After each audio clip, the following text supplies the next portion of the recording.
and so happy to have you all here today.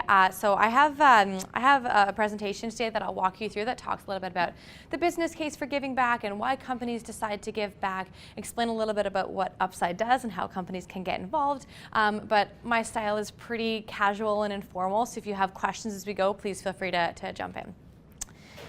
So, generally when we think about why people start companies, they typically want to make a difference, right? People are generally seeing a problem in the world that they want to do something about, and they want to help make the world a better place in some way.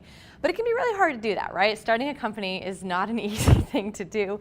There's so many different aspects going on. You have to raise money, you have to get a team in place, you have to build a product, you have to find customers for that product. And so giving back can not always seem like the top priority for you.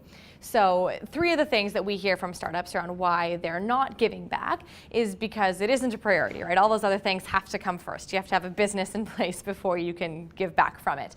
Companies say we're too early. You know, this is something that big companies think about when they're established. This isn't something that early stage companies think about.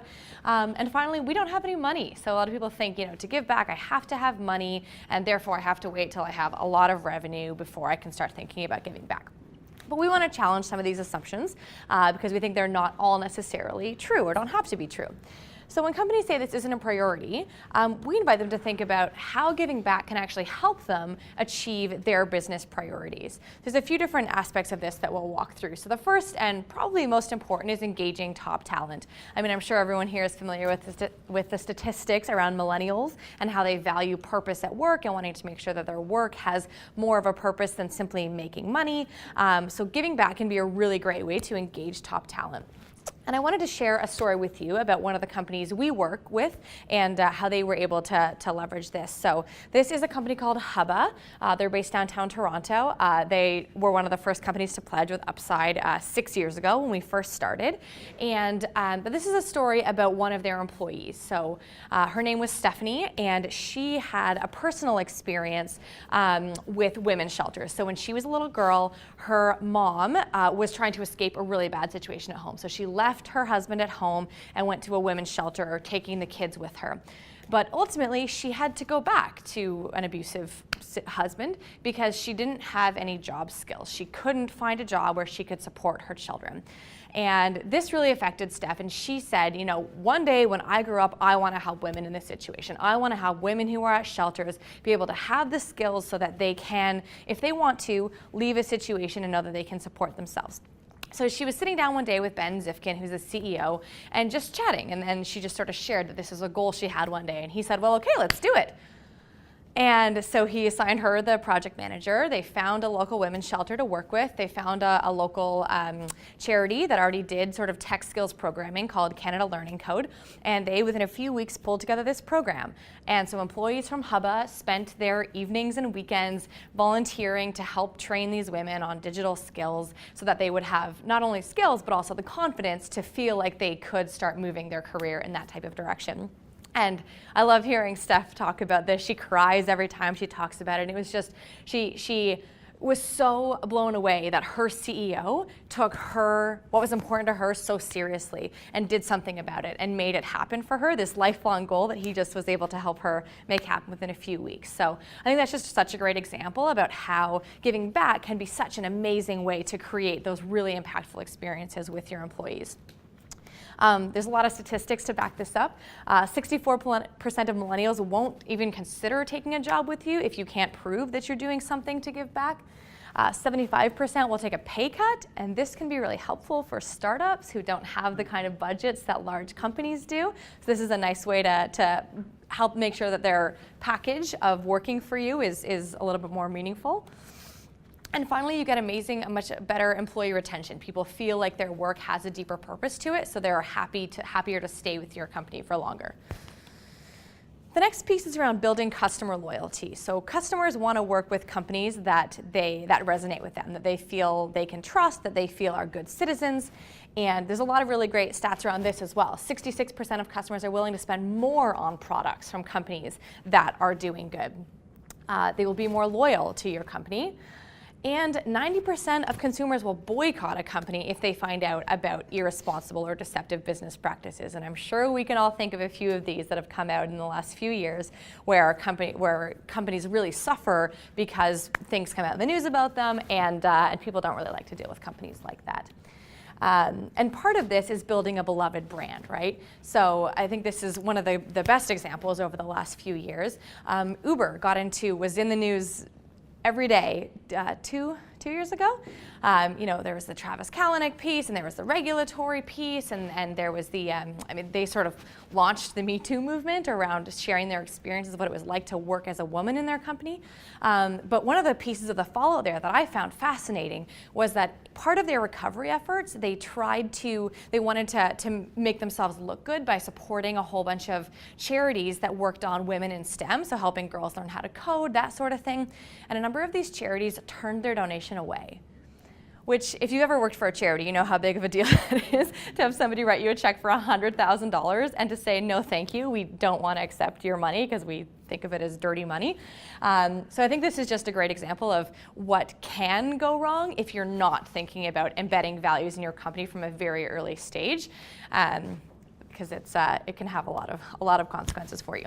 So social responsibility can be a strategic differentiator, it can be a risk mitigator, and it can be a clear statement about who you are. So as you're thinking about your startup, a big part of that is your brand and sending messages to people about your values and what you care about.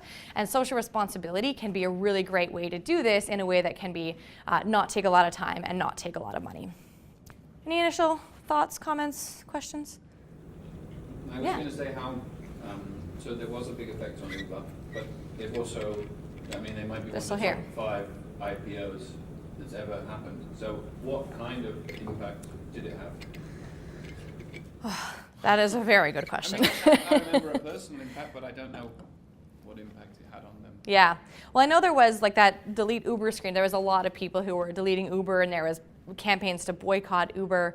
So certainly from a brand perspective, I think they suffered a lot. I would think there would be I think a lot of people now try to use Lyft or another app instead of Uber.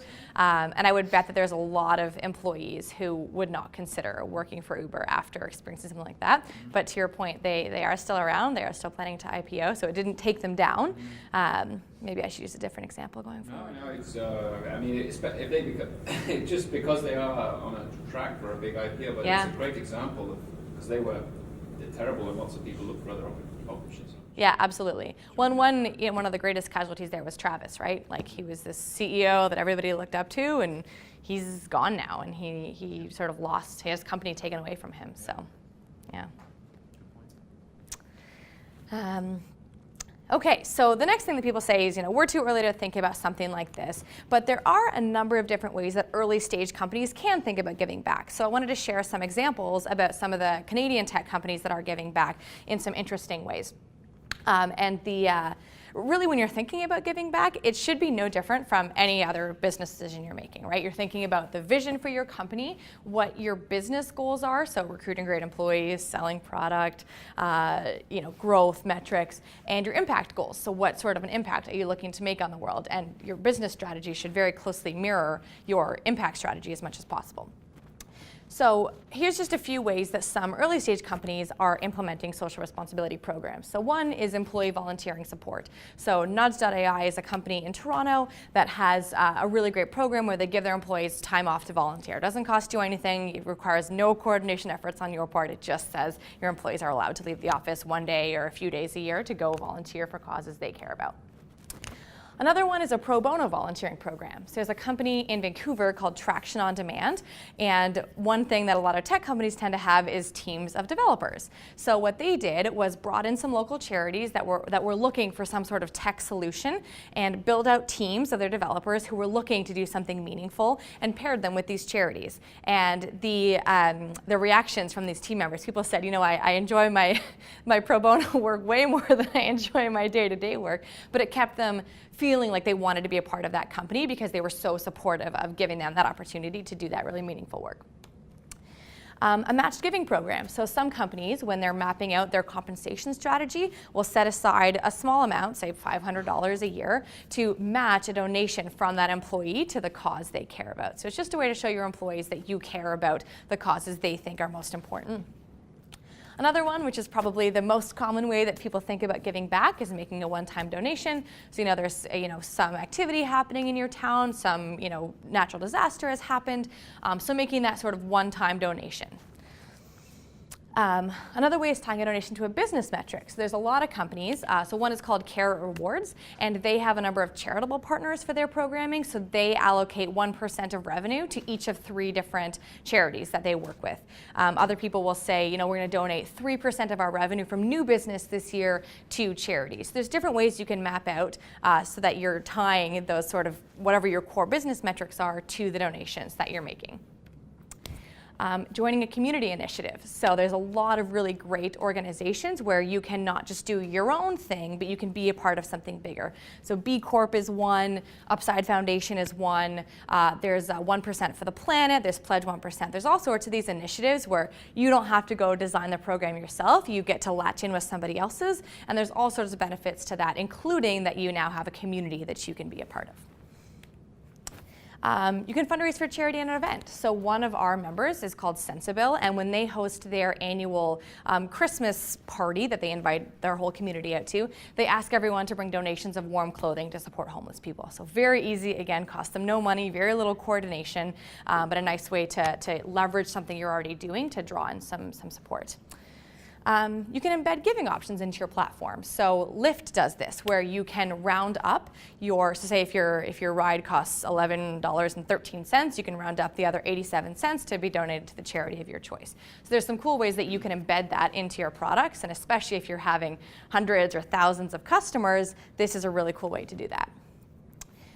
You can offer socially responsible products. So Wealthsimple was one of the first companies in Canada, one of the first company, they're not a bank, to offer a socially responsible investment portfolio to consumers. So they're fairly common now, but when Wealthsimple launched this 3 or 4 years ago, you could not walk into your local branch at your bank and ask for your RSP to be invested in a socially responsible investment. So there are ways that startups, with the flexibility they have, can start being sort of first leaders in terms of those types of products. And then finally is evaluating your supply chain. This is a very big part of the B Corp process, as anyone who's gone through that process will know. But there's really great organizations out there. So if you want to look at the catering that you're bringing in, or the places where you're sourcing your materials from, you can look at different ways to support social enterprises or to avoid working in conflict zones or other types of groups. So tons of different ways that you can think about your social responsibility program. So what I feel like people are generally thinking at this point is like, well, this is all great, but it sounds like a lot of work, and we don't have any money to donate, and we don't have any time to volunteer. So what does that look like if that's your situation? And that is what we've designed the Upside Foundation for companies who are thinking like that. So the way that the Upside Foundation model works is that early stage high growth companies donate stock options, warrants, or personal proceeds, basically equity in some format, typically about 1% of the company for an early stage company, with the idea being that one day your company will have some sort of liquidity event. So this is designed for companies that plan to sell their company one day or go public, because that's when the donation is triggered. So at that point, we actually get the options converted to cash, we receive the cash, and then it is donated to the charity of the company's choice. So this enables companies to pick a cause they care about, embed this into their DNA from day one without actually having to give up any of that cash until you have that liquidity event one day. Now, we do expect that many of our companies will not end up having a liquidity event, and that's okay, but the goal is to be embedded in all companies across Canada so that as anybody finds a success and sells their company or goes public, there is a significant impact to the community. You had your hand up. Any thoughts, questions? It was about the other ways to get involved. You sort of mentioned it about tying business metrics, and some of the easy ones that I've also seen that you just didn't mention is that buy one, give one, or the the Colins model. Colins model, or even just buy one of our products and we'll plant a tree for you. That's what I've got a company and I do that for my products. Yeah. So it's not buy one of the same, but you can also just buy one and right. plant a tree or something similar. Yeah. Buy one give a donation. Yeah, that's a award. great So example. Yeah. That's all I was going to say, but now we're on this. Perfect. I just have a question, as somebody who doesn't super understand how, Yeah. stock options and that sort of thing Yes, work. great question. So if they give you the 1% and they commit to that, and then they don't get to that liquidity event, Yeah. they don't sell their company, like, I guess what happens then? Like, if you guys still have that 1% ownership, like, how does that work?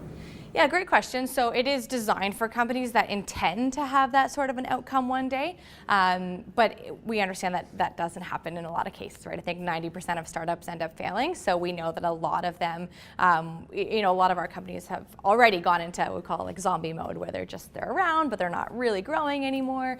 There isn't really a plan for a liquidity event, so that's fine. That's a part of business. That's why we aim to have a large diversified portfolio.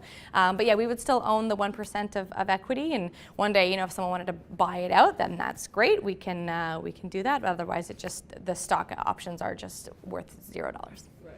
Yeah. Yeah. Does anyone else have questions about how this works? Is there any cost implications of, let's say, writing this into the articles of the company, whether you help with that kind of thing? Do you cover the cost? Do they cover the cost of? Yeah, great question. So we do have legal counsel that helps work through all of that for you.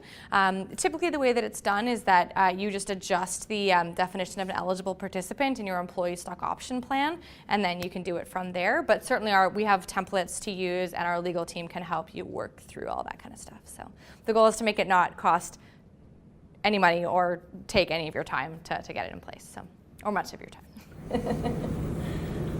So Yeah. This is, I'm just trying to understand your business model, Yeah. right? So why should they do it with you versus them just kind of allocating it to the charity of their choice directly? Yeah, great question. So the main reason for that is that most charities don't deal with illiquid stock options, right? So you can donate public stock to other charities, but because in this case there's no market for them, you can't sell them, it's just complicated and messy, and most charities aren't structured to be able to accept donations in that format. So that's sort of, we've set it up so that we can accept them. We don't actually take a fee off of this, so it's 100% allocated to the charities of your choice. You can support Upside if you want to, but there's no mandatory contribution there. So it's really just a way of like locking in a commitment and being able to be a part of the community and share this commitment publicly and build it into your company brand from an early stage while not actually making the donation until later on. Great question. Yeah. So what is your business model, and what is your company structure? Is it a charity, not-for-profit? Yeah, so we are a charitable foundation, so a registered charity, and so we have a board of directors, and we are funded completely separately from this. So we have government grants, we have foundation grants, we have corporate partners, we have donations, so that's how we're funded. Yeah. So the model works, which is great news. It obviously took a little while for this to get started, right? Companies don't get made and sold right away, so it took a few years for this to start happening. So we're very excited now that as of last year, we've had 5 company exits. So we've seen companies that have been acquired by others in the industry, we've had companies go public. We've had companies be acquired by private equity firms, and out of that, 7 different charities have been supported. And as you can see, it is chosen by the companies themselves. So there's big charities, small charities, environmental groups, health areas. So it really is very flexible to represent the interests of the company and the founders who are selling their companies. And so far, we've raised almost $220,000 for charity. Our sister organization, which is in Israel, which we are sort of based off of, has been around for 17 years and has raised $17 million for charity. So that's what we're getting there.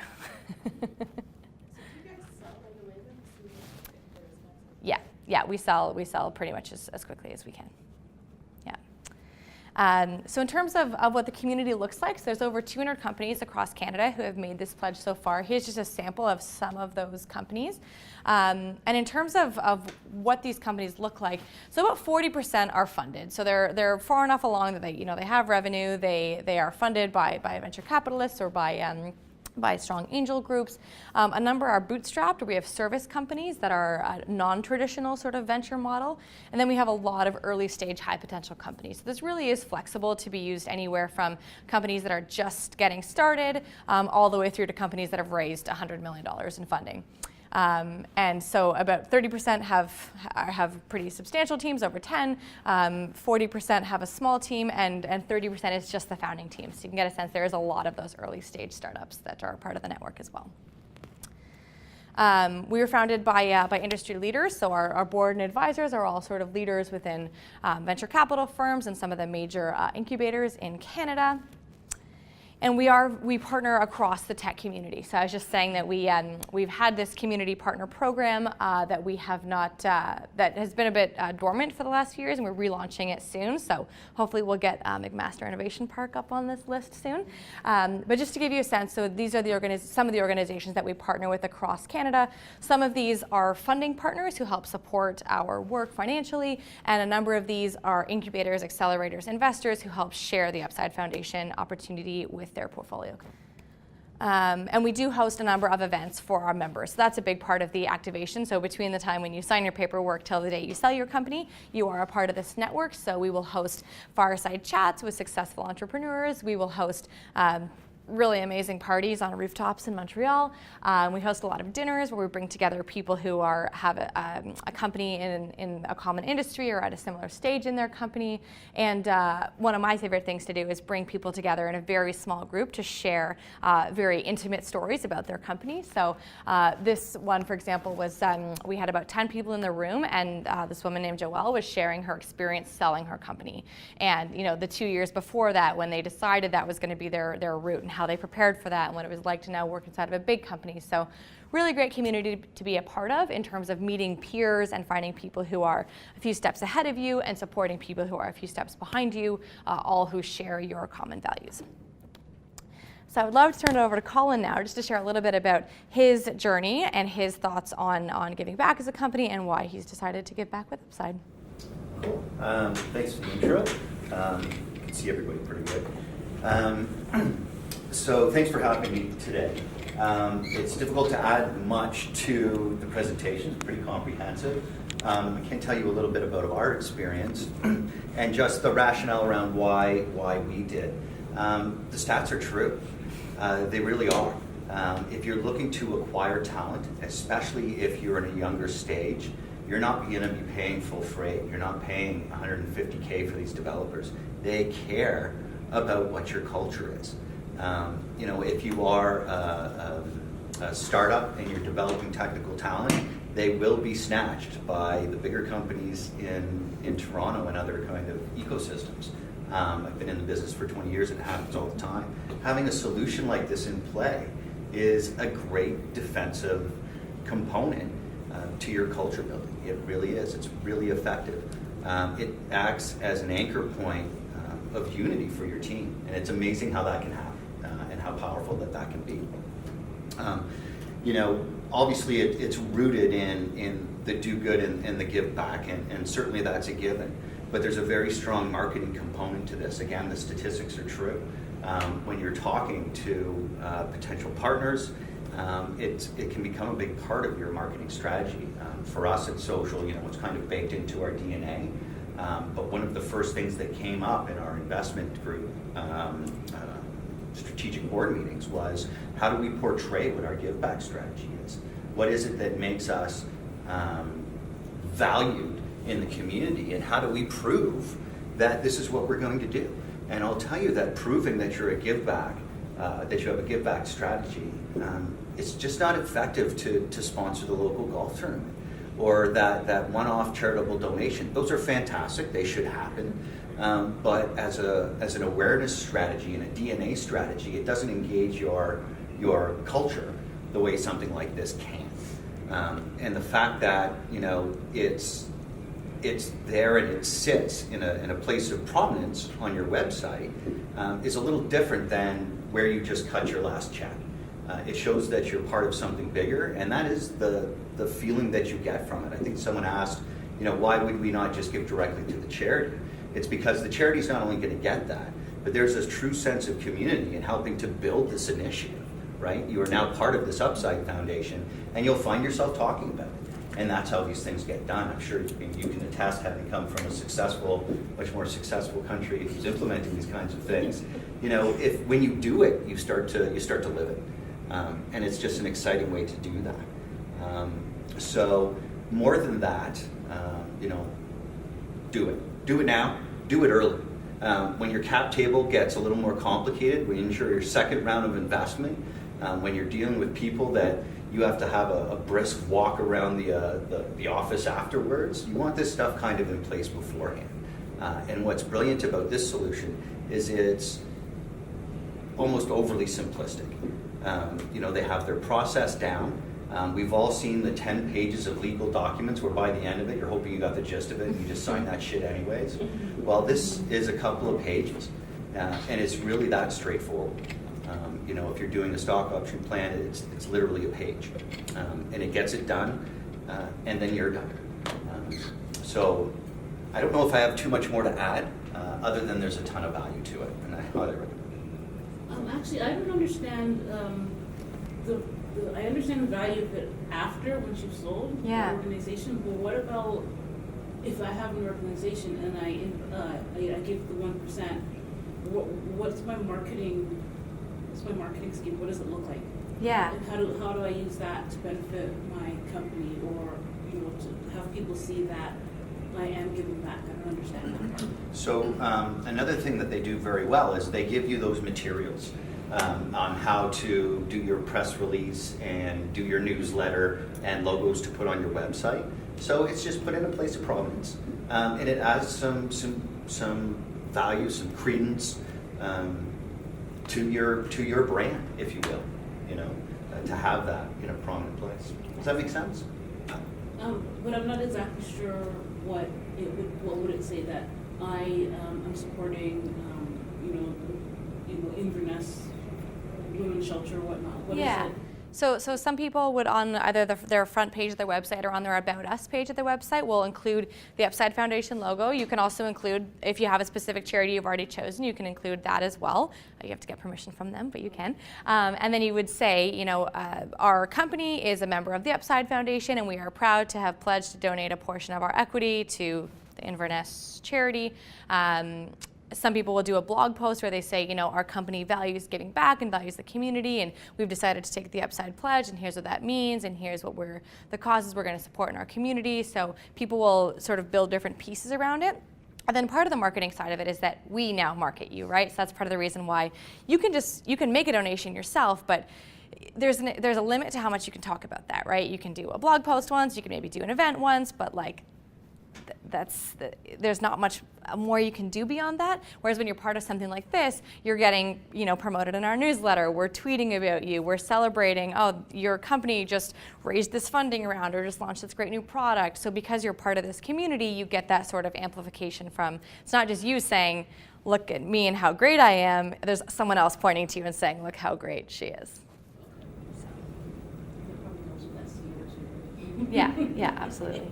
I was going to sort of say this at the same point, follow up to say that it's probably taken things like B Corp and 1% for the Planet a lot of work to get those brands recognized by customers. Yeah, absolutely. And that's a lot of the value in those programs at the moment. Did you join either of those?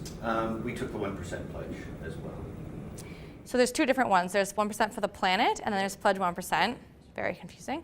So Pledge 1% is our sister organization in the United States. And so if you join the Upside Foundation, you are also a member of Pledge 1%. And through them, you can donate 1% of equity like you do through us, or you can donate 1% of your product. So you're donating some of your towels or your software to charities. You can donate 1% of your employee time. So that's the setting aside time for employees to volunteer. Or you can donate 1% of revenue. Or you can do all five. When you say it's a sister organization, you have a relationship with them, or so not an official relationship, but we sort of, so if somebody signs the Pledge 1% pledge to donate equity and they live in Canada, then they sort of are funneled over to us. And so, like, for example, Colin with his company signed Pledge 1% in the US to do all the other pieces, the revenue and the product and the employee time, and then signed Upside Foundation to activate his pledge here. Legally, it's you sort of want to stay within your own country when you're making equity donations, because it can be complicated cross-border. Yeah, because you might want the marketing for your American customers to understand the pledge that they understand. Right. But your company's based Absolutely. So some of our members will put both logos on their website. They'll say I'm a member of the Upside Foundation and of Pledge 1% because they can. Yeah. You, Yeah. you said it sounds like it's doing really well as you're things like that. Yeah. But what is the investor's view on this? Do you have, Yeah. things that- Great question. I don't know, do you want to share your experience with your investors? For our investment group, it was a cornerstone of why they got involved, and the give back strategy was central to what they felt the company identity was, and more so as a group that had cut a lot of checks in the past, saw a lot of value in exactly what the value proposition here is. You make that one post that we donated $1,000 in 2015. And then what's next year's post? Well, this goes and stays, and it's again baked into your DNA as opposed to a one-off. So it adds value right from the existing investment group, but it's also on the table when we talk to new potential investors. So the Upside Foundation was founded by venture capitalists, and as I said, most of our board is venture capitalists, and the work that they did to lay the foundation for Upside in its first few years was really around that, saying if we don't have the support of the venture capital community in Canada, this has limited legs because people will be hesitant to sign up for this. So there is very broad support. We won the CVCA Community Impact Award last year, the Canadian Venture Capital Association Impact Award last year. So they are very supportive of the idea. I mean, not everybody is. There's always some people who think that business and philanthropy should be separate and don't see a place for them being together. But I think those people are in 2019 few and far between. And that's part of the reason why the structure is flexible. So if your board is really pushing back and then there isn't support for it, or if you're going through a tough time as an organization and it's just not the thing you can put on the table to bring to the board right now, we do let you donate personal proceeds if you'd prefer that route as well, so that it doesn't have to go through the board if you'd rather just allocate out of your own proceeds, because often founders will end up owning 30 or 50% of the company anyway, so that can be very powerful as well. It's a small detail, but it mattered to me. When you sign up, you don't have to choose the charity you're donating to right now, because I found even over the last couple of years, your experiences are going to change and even what a support will change. So it's just kind of neat that you can make the pledge, and then what strikes your heart when the liquidity event happens could be the direction you go. Yeah. And what's neat is you have flexibility there, right? So you can choose to delay, or you can choose to select up front. So there's some really cool initiatives that are happening that are actually really valuable for the companies to be involved with the charities up front. So for example, one of our companies has chosen mental health as their area of focus. So they've partnered with CAMH already, and through that they're getting some really cool experiences for their team. So their team now has opportunities to go volunteer and play ball hockey with kids who are undergoing treatment at CAMH. So there's some really cool volunteer opportunities that they've been able to unlock through their Upside commitment by sort of building that bridge with the charity at an early stage.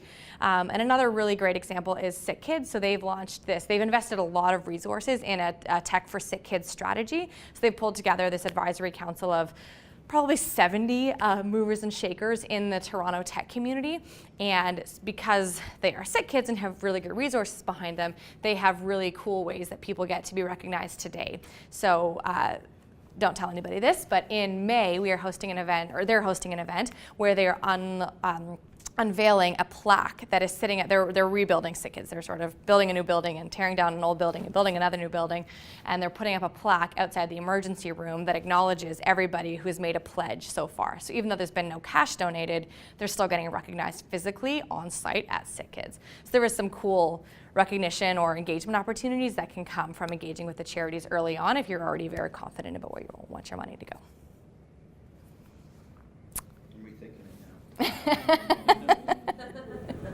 I'm interested to know if you've got another sister organization. Which countries have sister organizations? What's happening in the UK for this model? Yeah, so the UK, there's a group called Founders Pledge. So it is exclusively focused on having the founders pledge to donate a portion of their proceeds. So there isn't a company giving aspect of it.